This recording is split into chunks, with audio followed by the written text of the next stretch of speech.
Something is different about this World Cup, and most people don't realize just how different. For 32 years, the World Cup had 32 teams, 32. That number felt permanent, like it was written into the laws of football itself. But in 2026, FIFA blew that up. They added 16 more teams. That's not a small tweak, that's not a minor update.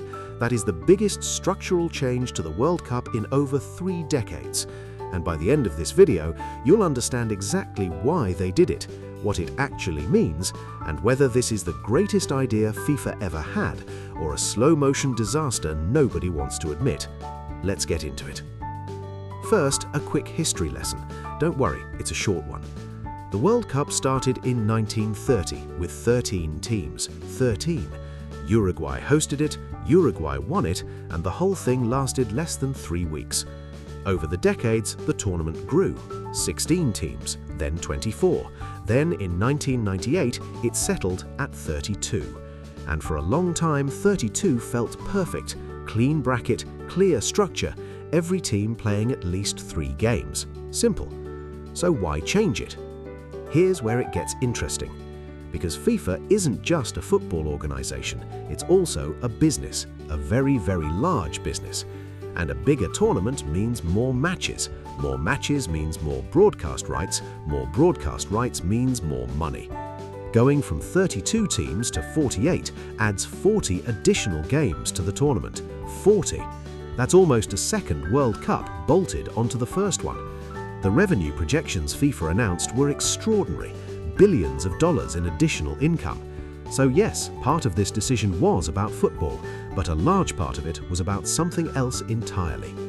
Now, here's the part that actually affects the football. With 48 teams, you can't use a traditional group stage the way you used to. The old format had 8 groups of 4. Simple math, 32 divided by 4 equals 8. Done.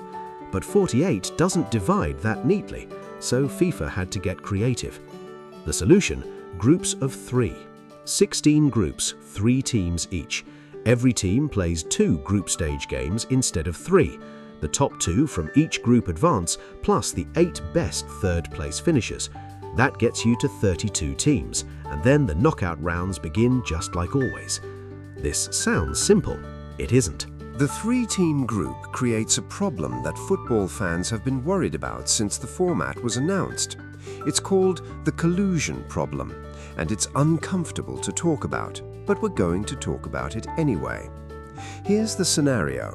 2 teams play each other in the final group game. They already know the result of the other game, and they realize that a specific score, say a 1-0 draw, sends both of them through. Not just one of them, both. So what stops them from just playing for that result? Nothing. Technically, nothing. This actually happened before. In 1982, West Germany and Austria played a game where both teams needed exactly the same outcome. They got it. The crowd booed. Fans watching at home turned their TVs off. It became one of the most embarrassing moments in World Cup history. It was called the disgrace of Gijón. FIFA changed the format partly because of that game. And now, with 3-team groups where 2 teams always play last, that situation becomes structurally possible in every single group, every one. FIFA's response is that both final group games will kick off simultaneously, which helps, but it doesn't fully solve it, because teams can still communicate score updates through their coaching staff. This is the thing nobody in FIFA's press releases likes to mention. But let's flip this around, because the expansion isn't all bad, not even close.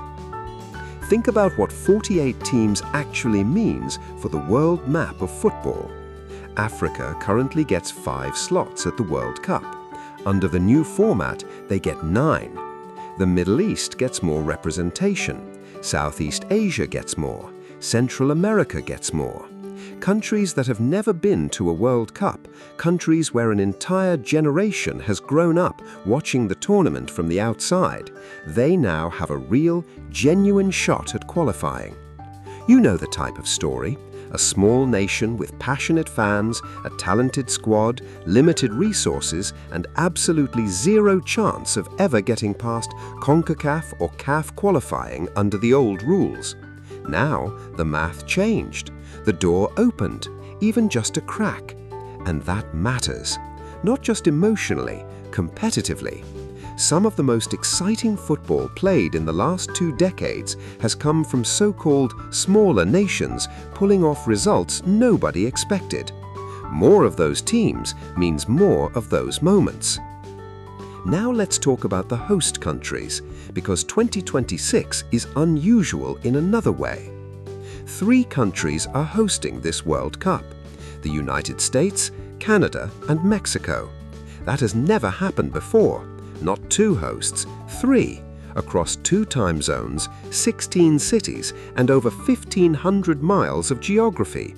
The logistics alone are staggering.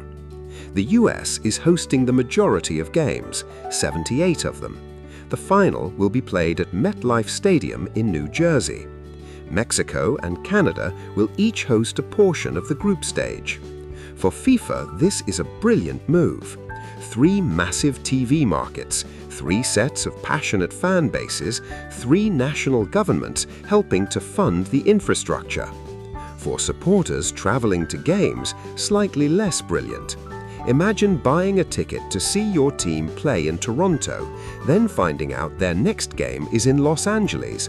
5 hours by plane, thousands of dollars in flights. That's not a minor inconvenience, that's a travel nightmare wrapped in a football tournament. So where does this all land? Here's the honest summary. The 2026 World Cup is bigger, more inclusive, more commercially powerful, and more structurally complicated than any tournament that came before it. Some of what FIFA is attempting is genuinely exciting. The expansion of opportunity, the new nations, the new stories. Some of it is genuinely risky.